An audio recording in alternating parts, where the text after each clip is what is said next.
travels, importante, youtubers, lo máximo, Perú.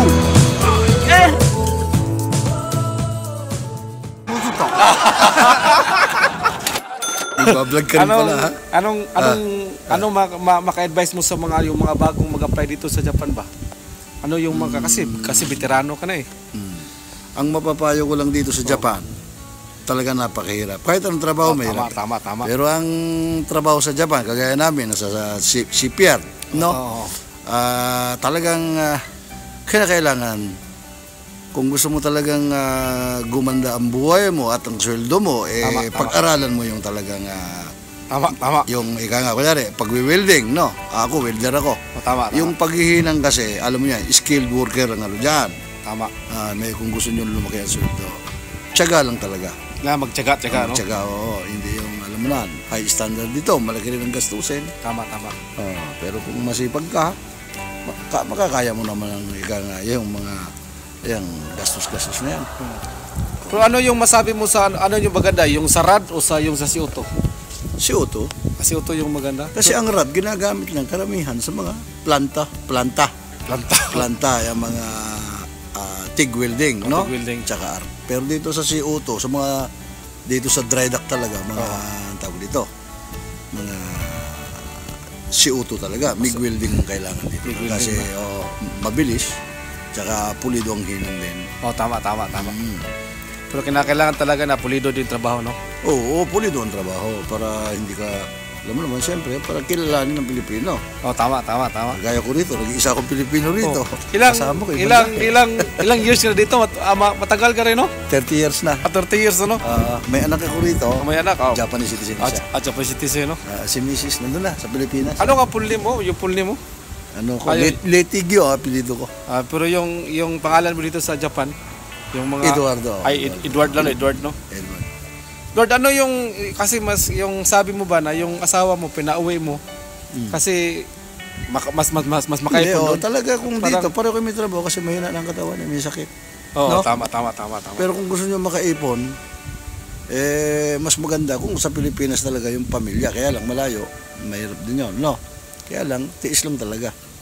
Kasi nga dito high standard. Magbabayad ka ng bayad dito. Yung sa tax. Ibig sabihin, malayo ka sa kanila. Magbabayad ka rin ng kung ano, di ba? Yung bahay, lahat, kuniti ilaw. Walang nangyayari, hindi makakapag-save. Pero kung may trabaho kayong dalawa, makakaipon kayo. Kahit paano. No? Iba nga lang rito, kaya lang sa Japan, may discrimination talaga sa mga foreigner. Na iba talaga. Pag non-Japanese ka rito, iba ang tingin sa'yo. Parang gano'n yung style nila. Dito rin, anti-labor din ang nangyayari sa Japan. Sasabihin ko na sa inyo. Sige. Hindi kagaya sa atin. Pag sa Pilipinas, trabaho ka ng opisina, no? Meron tayong tinatawag na black and white. Magdada ka ng provisionary. Di ba? Provisionary period. Tapos na hanggang regular ka. Dito wala. Dito. Manluloko ang Japan. Tatapatin ko na kayo. Huwag nyo intrisan ng ano. Sasabihin nyo, kinakaltasan kayo kung ano mga syakay o hindi ito. Pero hindi naman yan. Hindi ka bibigyan nila kung meron kang vacation leave. Tama. Yung dapat ikaklaro mo. Meron kang yung kontrata na tinatawag na sa atin, na black and white na tinatawag, ano? Black yun ang and white. meron. Hindi sila nagbibigay noon. Kung may bonus ka, meron ka sa lint of service, hindi na dinideklara lahat. Hindi pa nila Tapos dito, maraming kinakalta sa iyo. Yung saning tinatawag SSS. Tapos yung tinatawag nila na dalawang tax, withholding tax, plus yung city tax ng Japan. Dalawa.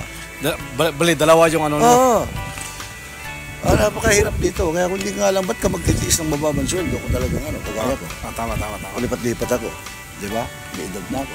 Kaya, kailangan talagang, di ba? Sakripisyo. Dito tayo, Edward, kasi mag-ilaw-ilaw. So, ito si Edward, veteran sa Japan to. Minsan lang kami magkita, no?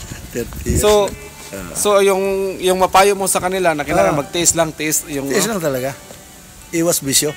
Iwas bisyo. Kailangan. Kailangan pag Sunday, saan? Punta ng simbahan. Tapos, tama. Kain ng pamilya. No? Wala ako. Nandiyan lang ako sa loob ng staff house. Staff house, no? Magluto-luto lang ako. So, yung ibig mo sabihin, Lord, kung bago pa lang sila mag-apply, kinakailangan talaga na pagbutihin, no? Oo. Pagbutihin yung ano nila. Pagbutihin. At saka kailangan talaga, meron kayong ika nga, kung sino nagpasok sa inyo, alamin ninyo yung ano, kung nakapagsalita ng Hapon, sabihin mo yung ayaw mo at gusto mo na ba ipaliwanag sa iyo na pagdating ika nga gano'n, may kasulatan ng papasukan mong trabaho. Yun. Pag wala, niloloko ka lang. Parang niloloko ka lang ng Hapon. Karamihan sa Japan dito, Sige. yung para bang yung magbibiro ako nauso yung komisyonary dito sa Japan. Yung ika nga, di ba? Yan yung sayo, ito yung akin. Ganon na lumalabas dito nangungumisyon. Maraming yung mga kumpanya rito, ganon. Hindi nila binibigay yung tamang sweldo. Ganon pala? Ganyan dito sa barko. Ganyan. Para commission. Oo. Kumakat sila sa sweldo ang kumpanya. Kala mo mabawit sila. Hindi yan. May karma naman dyan Tama. Gabaan naman sila no? Saan ka sa atin sa ano atin? ko? Nasa Bataan ako ngayon. Sa Bataan, Lord, no? Ngayon yung mama ko, taga Leyte yan, maasin kay isa na nga si Duterte. Si papa ko naman, Negros Oriental. Negros Oriental. Cebuano. So, mix, no? Cebuano. So at least Pero na... sa Manila na kung tao. At least na may nakukunan yung mga natin viewers ba, no? Kasi 32,000 na tayo ngayon Mag 32,000 na ba? Business mo. Pinunahan mo ko Dalawa na tayo sana.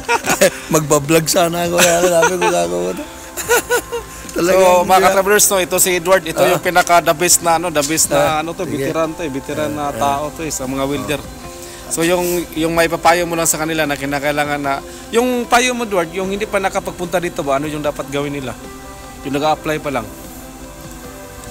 Ano yung mas maganda sa kanila yung mag-apply kayo. Marami naman open naman ang hiring sa Japan. Yung pumunta kayo ng POA. Yung hindi pick na. Oo, kailangan under ng OWA, POAA. Kasi marami rin dito nakakatakot yung mga flying booking. Tama. Di ba? Lalabas ka rin na para kang pag nahuli ka. Kaya huwag niyong paparisan yung gano'n. Mahirap. Iba yun talaga yung hawakan ng gobyerno at mangyari, tutulungan ka ng gobyerno. Tama. Di ba? Merong mga agency naman na mga under train na tinitraining. Wala naman din binabayaran. Pinapupunta rito by contract ng 2 to 3 years. Yun ang applyan ninyo. Kung gusto nyo sa welding o kunyari taga Peter, no? Peter, marami naman. Pero yung Lord, yung ano ba, yung kasi may nagtanong sa akin ba, ano yung masabi mo sa yung sa mga mga student visa? Yung sa mga student visa daw. Ang alam ko naman sa student visa siyempre mababayad sila ng yearly. Na kung magkano. Salamat Lord. Salamat Lord. Okay. Chan Traveler.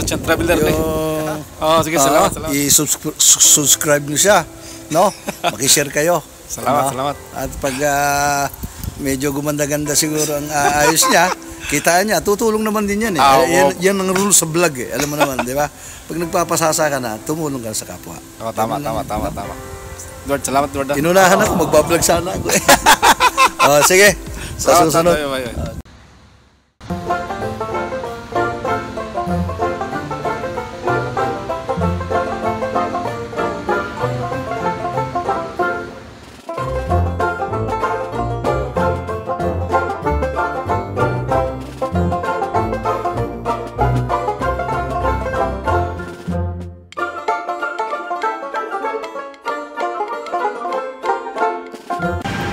Kung naamoy time, subscribe mo sa Chan Travelers.